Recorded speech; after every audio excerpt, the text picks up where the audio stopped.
Мэргэжлийн хэлтийн байгууллагаас олгодог гэрчлэлийн мэдээллийн хүсэлтийг захимаар илгээхийн тулд та iGov цэгийн захин системд эхний ээлжинд нэвтэрсэн байх шаардлагатай. Нэвтэрсний дараагаар үйлчлэгээ зэсэндээ дарахад одоогийн байдлаар системд нэвтэрсэн мэргэжлийн хэлтийн байгууллагын 5 хяналтын газрын үйлчлэгээнүүд харагдах болно.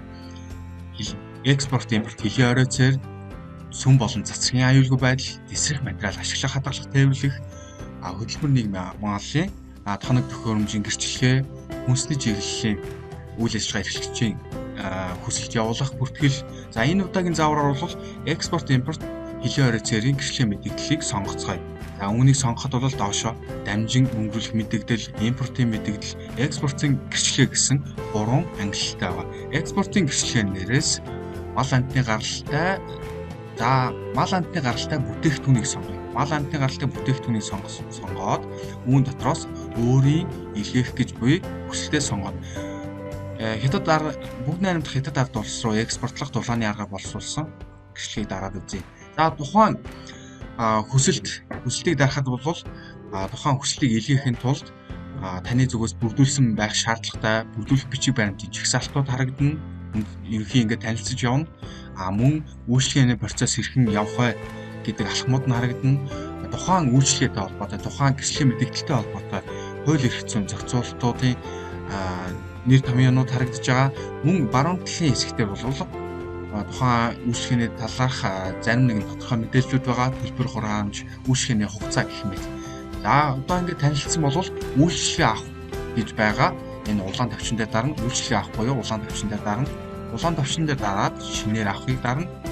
За шинээр авахыг дарахад таны бүртгэлдээ оруулсан байгаа аж ахуйн нэгжийн мэдээллүүд бол автоматар ороод ирнэ. Үүн дээрээс нь үйлчлэгээний танилцуулгууд дээр хэсэгт харагдаж байгаа хүсэлтийн дугаар, англи хэл, төрөл, бөглөх хэл, англи хэл дээр мэдээж бөглөх нь байна. Ягаад гэвэл энэ гадагшаа гардаг гэрчлэгээ учраас төлөв, үйлчлэгээний нэр, үүсгэж буй огноо. За форм буюу бөглөх хэсэг, таны гараас бөглөж өгөх хэсгүүд дээр бол таны гараас оруулсан байгаа аж ахуйн нэгж буюу байгууллагын мэдээлэл байна. Хүсэлтийг ямар байгууллагын өмнөөс явуулах гэж мэдээлэл харагдана.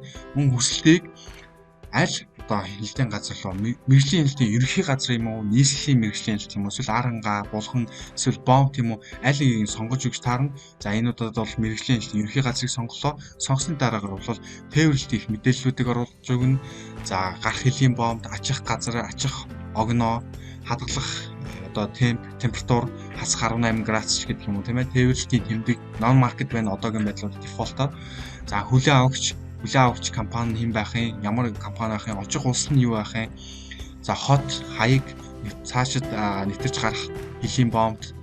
За мөн тухайн махыг одоо жишээ нь энэ удаад бол дулааны аргаар боловсруулсан махны экспортыг сонгосон учраас бол тухайн махыг хаана боловсруулсан тухайн боловсруулсан байгууллагын эргээслийн дугаар, нэдлсэн газар нь юу вэ? Нэдлгааны үйлдвэрийн хаяг, ангилах үйлдвэрийн хаяг гэх мэтлийн дэлгэрэнгүй мэдээллүүдийг бол оруулж өгөхөр байна. За дараагийн алхам дарснаар махны ерөнхий мэдээллийг оруулах. Махны ерөнхий мэдээллийг оруулахын тулд та тухайн экспортлох гэж байгаа бүтээгдэхүүн бол биткус кодыг бол мэдчихийдэг байгаа. Биткус код нь HS код байгаа. Тухайн бараа бүтээгдэхүүн болон дооноос нь код гэсэн үг. Энэ удаад хүлээ бүхрийн махыг сонгоод үзье. Бүтээгдэхүүний гарал үүсэл, арангаа, амтны төрөл. Бүхрийн мах учраас биф сонгоё. Худалдааны нэршил boiled meat beef тоо хэмжээ 25